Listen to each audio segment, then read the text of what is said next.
করবো তার সম্পদকে আমি নিয়ে আসবো। আমার মায়া লাগে না? তোমার জন্য কামাই রাখছে।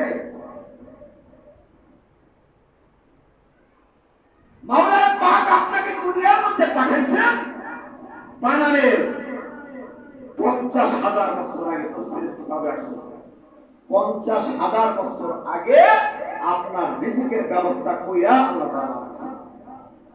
আপনি কি খাবেন, কি ধরবেন, কোন ঘরে ঘুমাবেন, কোন কতটুকু শান্তি আপনার হবে, সুখ হবে, দুঃখ হবে, সব কিছু রব্বে কারীম আল্লাহ 50,000 বছর আগে আপনার জন্য বাজেট করে রাখছেন।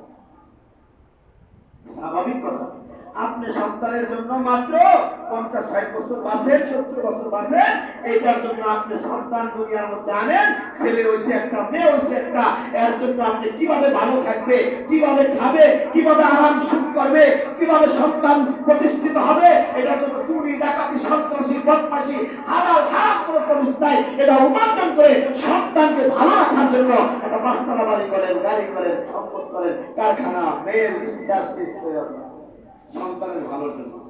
আপনার থেকে আপনার সন্তানকে যতটুকু আপনি ভালোবাসেন, আপনার মা আপনাকে যতটুকু ভালোবাসে, এর থেকে কোটি কোটি গুণ বেশি আমার মালিক আপনাকে বেশি ভালোবাসে।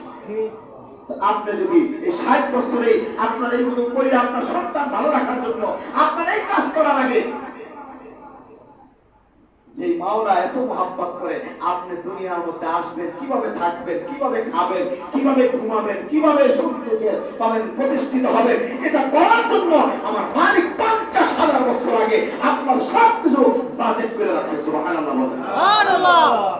সোজা না? মাওলা আমাকে আপনাকে হাজার হাজার কোটি কোটি গুণ বেশি মহব্বত করে, বাবা মার থেকেও বেশি। এই উম্মাহ, এই বান্দা যখন বিপদে পড়ে মাওলার কলিজাটা ফেটে যায়। কোন বান্দা জাহান্নামে যেতে আল্লাহ চান না। সব বান্দাগুলো ভালো থাকুক, জান্নাতি হোক, এটাই আল্লাহ চান। যাই হোক, যেই কথা বলছিলাম, রিজিকের মালিক কে?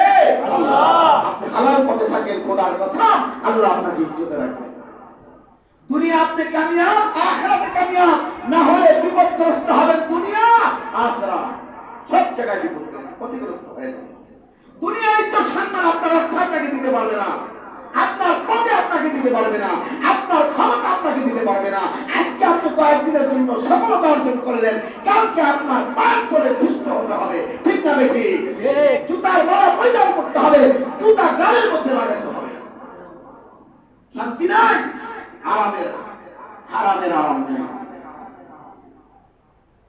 যা আল্লাহ নিযুক্ত করে রাখছেন আমার আপনার জন্য, মৃত্যুর আগ পর্যন্ত রব্বে কারীম আল্লাহ মৃত্যুর আগে আমাকে আপনাকে দান করবেন। এটা যদি আপনি আগেই নিয়ে যেতে চান, আপনার নিজ ইচ্ছায় সেটা আপনি পারবেন। আর মালিকের কাছে যদি আপনি হস্তান্তর করেন যে আমার আল্লাহ আমাকে দিবেন, যখন ইচ্ছা তখন আপনি আল্লাহ আমাকে দিবেন, এইভাবে যদি তাওয়াক্কুল করেন, খোদার কসম মৃত্যুর আগ পর্যন্ত আপনার সম্পদ আপনার কাছে সসম্মানে চলে আসবে। এর মধ্যে কোনো সন্দেহ নেই। সব বন্ধ করেন অন্যায়। যাই হোক, ওই সন্তান দুনিয়ার মধ্যে আগমন করলো, এখন কান্নাকাটি শুরু করে দিয়েছে। এমন সময় মা সন্তানকে ওই সাগরের মধ্যে দুধ পান করাবে। রব্বে কারীম আল্লাহ হুকুম করলেন, আজরাইল এই সন্তানকে মায়ের দুধ পান করাবার সুযোগ তুমি দিবে না। অর্থাৎ এই মায়ের দুধ এই সন্তান গ্রহণ করতে পারবে না, এর আগে মায়ের জানকে তুমি কবজ করে নিয়ে আসবে। আল্লাহু আকবার। সব মানুষ দুনিয়া থেকে চলে গেল, সব সাগরের মধ্যে মরে গেল। একজনকে আল্লাহ তাআলা বাঁচিয়ে রাখলেন, তার গর্ভের সন্তান ওখানেই ভূমিষ্ঠ করলেন।